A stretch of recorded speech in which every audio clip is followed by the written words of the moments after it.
اعوذ باللہ من الشیطان الرجیم بسم اللہ الرحمن الرحیم رب اشرح لی صدری ویسر لی امری واحلل عقدۃ من لسانی یفقہوا قولی۔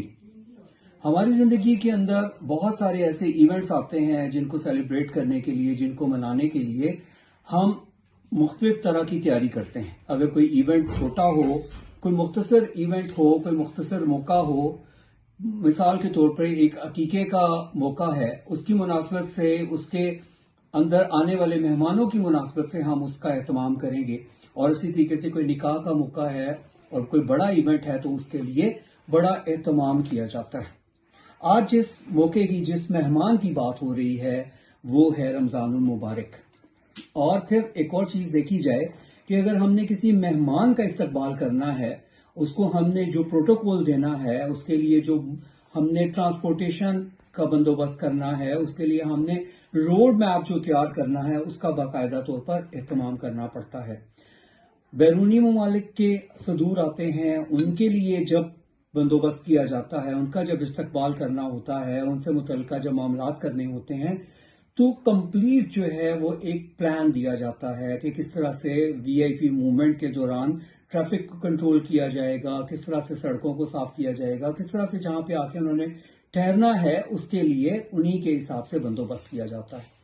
اب بات ہو رہی ہے رمضان کی، رمضان المبارک کی، تو یہ وہ عظمتوں والا مہینہ ہے، وہ شان والا مہینہ ہے، وہ مہمان ہے، وہ عظیم ترین مہمان ہے جس کے بارے میں رب العزت نے کہا ہے کہ یہ میرا مہینہ ہے اور روزہ میرے لیے ہے اور میں ہی اس کی جزا دوں گا۔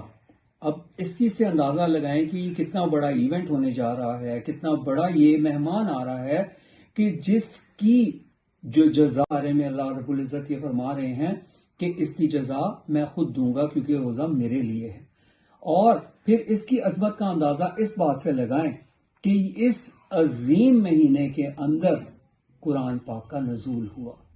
کتنی بڑی رحمت، کتنی بڑی نعمت ہے اللہ رب العزت کی کہ اس پروردگار نے ہمیں زندگی گزارنے کے لیے ایک کمپلیٹ کوڈ آف لائف قرآن پاک کی شکل میں دیا۔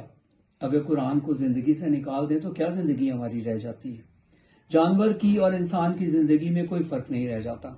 جانور بھی اٹھتا ہے، کھاتا پیتا ہے اور اپنی زندگی کے معاملات کرتا ہے، تو کیا انسان اگر وہ اٹھے، کھائے پیے اور اپنی جو نسل کے لیے اور کوئی جو بھی معاملات ہیں وہ کرے، نکاح کرے، شادی کرے اور اس طرح کے معاملات کرے، تو انسان اور جانور میں کیا فرق رہ جاتا ہے؟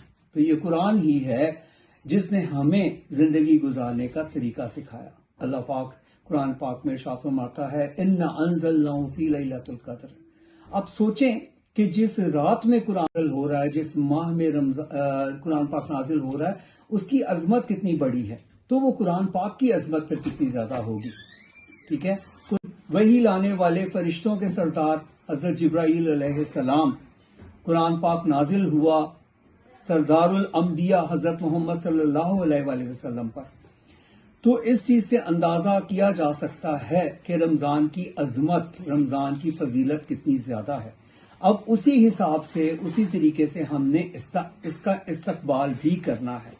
اس کا استقبال کرنے کے لیے مختلف نکات جو ہیں اس کو پیش نظر رکھنا ہوگا۔